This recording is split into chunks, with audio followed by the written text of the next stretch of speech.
what I'm thinking about is that, the ultimate aim is to spend time with our loved ones. But I live in Plymouth and travel down to Bodmin today, which is about an hour's drive, and did a bit of thinking. I spent an hour with myself. I was listening to something, and the question was something along these lines, actually. Like, what are your 3 top priorities? And indeed, one of my priorities would love to be spending as much time with my husband as I can. But then when you are building a new business, you can't. They are 2 conflicting things. Mm-hmm. So how do you then that sort of started off a train of thoughts. It's like, how do you then pivot business building, and when you're pouring all of your energy and time into it because you want to get it off the ground? Yeah. How do you pivot that? And at what point can you pivot that in order for the ultimate aim of spending time with your loved ones to become a reality? A few things here. So one thing is, I liken our life, we've got 3 pots. Okay. So I've got a peat pot. About, sorry? Peat. Peat. Personal Peat, pot. like personal. Sorry, I thought you were a peapot. I said, well, probably a lot of Yeah, just under the bed. It's cold at night.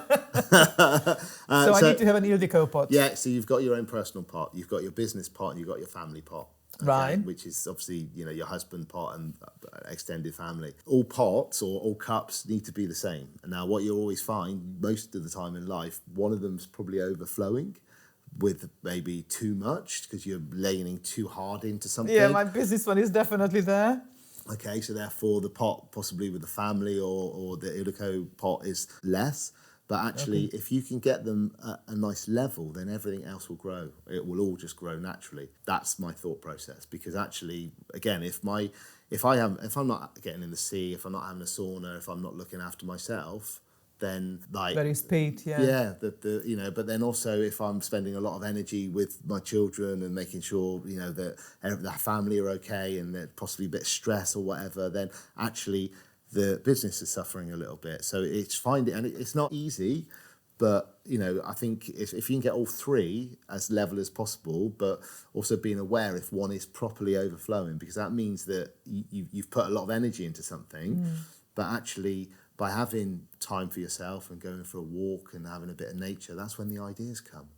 That's when the ideas for the business. My goodness, I can completely vouch for that. Yesterday, I found myself in exactly that situation where I was desperately trying to work something out before I scheduled my newsletter, and it was taking a lot of energy, and I kind of got a bit too involved, and like 2.5 hours later, I still hadn't completed it, and I thought, okay, I can't carry on like this. I ended up walking around the block, and I hadn't gone too far, probably 100 yards, and suddenly it dawned on me that I was completely overcomplicating things. And I actually had something in place already, which may not have been perfect, but it was in place. Yeah. And I realized that just to get the task finished, I can utilize that and move on. Good is good enough.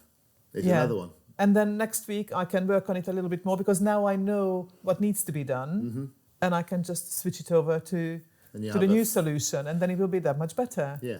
And you'll have a fresher mind, a fresher head. And all it took was just to walk out of the house onto the street, no phone, nothing, just the key in my pocket and into fresh air.